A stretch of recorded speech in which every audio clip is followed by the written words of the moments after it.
इस बार शहीद नगरी ढेकियाजुली में सदोष शोणितपुर जिला छात्र संघ का चतुर्दश वार्षिक अधिवेशन आयोजित होने जा रहे। इसी क्रम में आज दिन के लगभग 12:30 पर ढेकियाजुली के शहीद मैदान में उक्त अधिवेशन के लाई खूंटा कार्यक्रम का आयोजन किया गया। उल्लेखनीय है कि ढेकियाजुली आंचलिक छात्र संघ के तत्वाधान में आगामी 25 जनवरी 2026 को ढेकियाजुली में ये अधिवेशन आयोजित होगा। प्रशांत वैश्य की रिपोर्ट। शोणितपुर जिला छात्र संघाय आमी चतुर्थ बार्षिक अधिवेशन पता एक सिद्धांत लैছিলোঁ। সেই হিচাপে আমি আজি প্ৰায় 10 দিনৰ আগত ঢেকিয়াজুলি ৰাইজৰ সহযোগত বিভিন্ন অনুষ্ঠান প্ৰতিষ্ঠানৰ সহযোগত আৰু ঢেকিয়াজুলি আঞ্চলিক ছাত্ৰ সন্থাৰ সহযোগত ঢেকিয়াজুলিত মাজমজিয়াত আমি এখন আদৰণি সমিতি গঠন কৰা হৈছিল। আৰু সেই আদৰণি সমিতিৰ সভাপতি সম্পাদকে প্ৰমুখ্যে কৰি কেইবাটাও বিভাগ আমি তেওঁলোকৰ দায়িত্ব অৰ্পণ কৰা হৈছিল। আৰু সেই হিচাপে আজি আমাৰ এটা পবিত্ৰ ক্ষণত আজি পবিত্ৰ দিনটোত আমি সদৌ শোণিতপুৰ জিলা ছাত্ৰ সন্থাৰ চতুৰ্থ বাৰ্ষিক যি অধিৱেশন সেই অধিৱেশন আজি লাইখুঁটা স্থাপন কৰা হৈছে। আৰু এই লাইখুঁটা স্থানৰ পৰা আমি এটা কথাই ক'ব বিচাৰিছোঁ যে ঢেকিয়াজুলিবাসী ৰাইজৰ যি সহায় সহযোগিতা আমি তেওঁলোকৰ পৰা পাইছোঁ, তেওঁলোকক পুনৰবাৰ মই ধন্যবাদ জ্ঞাপন কৰিছোঁ।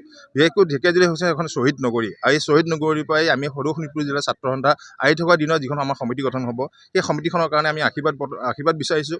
ঢেকিয়াজুলিবাসী ৰাইজে অতি মৰমেৰে আদৰে আমাক লৈ পেলাই এই সংগঠনটো জীয়াই ৰাখিছে। সেই ক্ষেত্ৰত আমি এটাই কথা কওঁ যে প্ৰতিটো সময়তে সদৌ অসম ছাত্ৰ সন্থাই আমি ৰাইজৰ লগত আমি কাম কাজ কৰি গৈ আছোঁ, ৰাইজৰ পৰামৰ্শ লৈ আমি কাম কাজ গৈ আছোঁ। গতিকে আমি এটা কথাই ক'ম যে সদৌ অসম ছাত্ৰ সন্থা এটা ৰাইজৰ সংগঠন, আমাৰ তেওঁলোকেই হৈছে আমাৰ হাইকমাণ্ড। গতিকে আমাৰ হাইকমাণ্ড হৈছে আমাৰ ৰাইজ, আমাৰ বেলেগ কোনো হাইকমাণ্ড নাই। গতিকে আমি ৰাইজৰ যি আশীৰ্বাদ, সেই আশীৰ্বাদ লৈ আগন্তুক দিনত যিখন সমিতি গঠন হ'ব, এখন শক্তিশালী সমিতি গঠন হ'ব বুলিও আমি আশাবাদী। ইতিমধ্যে সদৌ শোণিতপুৰ জিলা ছাত্ৰ সন্থাৰ চতুৰ্থ বাৰ্ষিক অধিৱেশনখন এইবেলি শ্বহীদ নগৰী ঢেকিয়াজুলিত অনুষ্ঠিত হ'ব অহা 25 জানুৱাৰীত। আৰু 25 জানুৱাৰীত অনুষ্ঠিত বিভিন্ন কাৰ্যসূচী সামৰি অধিৱেশনৰ যিসমূহ আমি ইতিমধ্যে সিদ্ধান্ত গ্ৰহণ কৰিছোঁ, আৰু অধিৱেশনখন সফল ৰূপায়ণ কৰিবৰ কাৰণে ঢেকিয়াজুলি অঞ্চলৰ বিশিষ্ট নাগৰিকসকল, বিশিষ্ট শিক্ষাবিদসকলক লৈ ইতিমধ্যে এখন অভ্যৰ্থনা সমিতি গঠন হ'ল। আৰু অভ্যৰ্থনা সমিতি জিলা ছাত্ৰ সন্থা, সদৌ অসম ছাত্ৰ সন্থাৰ কেন্দ্ৰীয় সমিতিৰ বিষয়ববীয়া, চাহ-নদী ছাত্ৰ সন্থাৰ বিষয়ববীয়া, আদিবাসী ছাত্ৰ সন্থাৰ বিষয়ববীয়া বা ঢেকিয়াজুলি বিভিন্ন জাতি জনগোষ্ঠীৰ বিভিন্ন দল সংগঠনৰ বিষয়ববীয়াৰ উপস্থিতিত আজি আনুষ্ঠানিকভাৱে লাইখুঁটা স্থাপন কৰা হয়। আৰু এই লাইখুঁটা স্থাপনৰ এই শুভাৰম্ভণি অনুষ্ঠানত আজি ৰাইজৰ যি ধৰণৰ উপস্থিতি, আৰু এই উপস্থিতিয়ে আমাক এটা আশাৰ সঞ্চাৰ দিছে যে আহি থকা 25 জানুৱাৰীত জিলা ছাত্ৰ সন্থাৰ অধিৱেশনখন খুব সৰ্বাংগ সুন্দৰ হ'ব, শক্তিশালীভাৱে আমি ৰূপায়ণ কৰিব পাৰিম।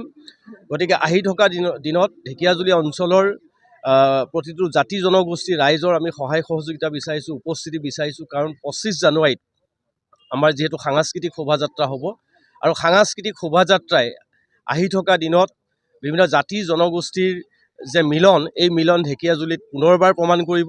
গতিকে আমি জিলা ছাত্ৰ সন্থাই আয়োজন কৰা বিভিন্ন কাৰ্যসূচীত আমি এই ঢেকিয়াজুলি অঞ্চলৰ বিভিন্ন ৰাইজৰ সহায় সহযোগিতা বিচাৰিছোঁ, উপস্থিতি বিচাৰিছোঁ।